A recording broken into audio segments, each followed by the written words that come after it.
मुख्यमंत्री देवेंद्र फडणवीस रवाना झालेले आहेत नागपूरकडे सागर बंगल्यावर। याआधी फडणवीस आणि बावनकुळेंमध्ये चर्चा झाली आणि ती चर्चा आटोपल्यानंतर आता मुख्यमंत्री देवेंद्र फडणवीस नागपूरकडे रवाना झालेत। मुख्यमंत्री पदाचा कार्यभार स्वीकारल्यानंतर पहिल्यांदाच आता देवेंद्र फडणवीस हे नागपूरला जात आहेत। आपण फडणवीसांचा हा ताफा पाहतोय। शपथविधी आधी घडामोडींना अतिशय वेग आलेला आहे। आता शपथविधीच्या कार्यक्रमासाठी देवेंद्र फडणवीस नागपूरला रवाना झालेले आहेत। या संदर्भातली अधिकची माहिती घेऊयात आमच्या प्रतिनिधींकडून। सचिन, काय अधिकची माहिती आहे?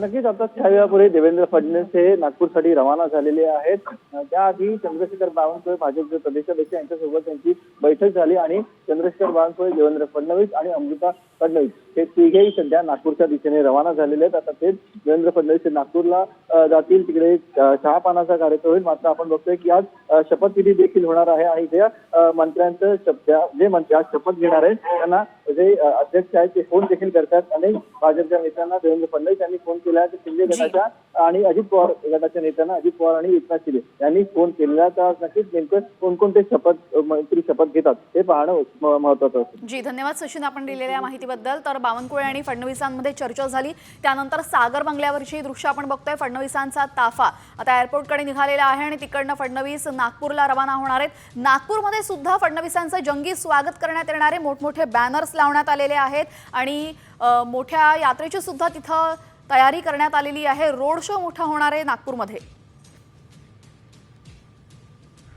तर मुख्यमंत्री झाल्यानंतर आज पहिल्यांदाच देवेंद्र फडणवीस नागपुरात जात आहेत आणि फडणवीसांच्या नागपूरमधल्या निवासस्थानी फुलांची आकर्षक सजावट करण्यात आलेली आहे। तसंच फडणवीसांच्या स्वागताचे बॅनर्सही जागोजागी लावण्यात आलेत।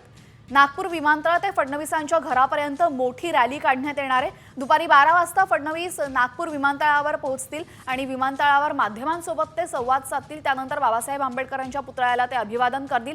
अभिवादन केल्यानंतर मग हेडगेवार स्मारक स्थळावर वंदन करून फडणवीसांच्या भव्य अशा रॅलीला सुरुवात होईल आणि लक्ष्मीभुवन चौकामध्ये मुख्यमंत्री देवेंद्र फडणवीस जनतेला संबोधित करणार आहेत। तर फडणवीसांच्या याच रथाचा आढावा घेतलेला आहे आमचे प्रतिनिधी सूरज मसूरकर यांनी। पाहूयात। मुख्यमंत्री देवेंद्र फडणवीस हे आज प्रथमच नागपुरात येणार आहेत आणि त्यांच्या स्वागतासाठी आज नागपूर विमानतळावरती हा जो ट्रक या ठिकाणी आलेला आहे, या ट्रकमधूनच देवेंद्र फडणवीस यांची जी रॅली आहे ती काढण्यात येणार आहे। नागपूर विमानतळावरती हा जो ट्रक आहे तो या ठिकाणी दाखल झालेला आहे। त्यावरती देवेंद्र फडणवीस यांचा बॅनर देखील लावण्यात आलेला आहे। तसेच आपल्या नागपूरचे लाडके सुपुत्र माननीय मुख्यमंत्री देवेंद्र फडणवीस यांचे नागपुरात प्रथमच आगमनासाठी हा जो ट्रक आहे तो या ठिकाणी सज्ज झालेला आपल्याला पाहायला मिळत आहे। थोड्याच वेळात मुख्यमंत्री देवेंद्र फडणवीस या ठिकाणी येतील आणि त्यांच्या स्वागतासाठी सर्व भाजपचे नेते असतील, पदाधिकारी असतील, तसेच आमदार असतील ते या विमानतळावरती दाखल होतील आणि त्यांचं स्वागत करण्यासाठी या ठिकाणी हा जो ट्रक आलेला आहे तो आपण या ठिकाणी पाहू शकतो। कॅमेरामॅन राकेश सह मी सूरज मसूरकर, साम टीव्ही।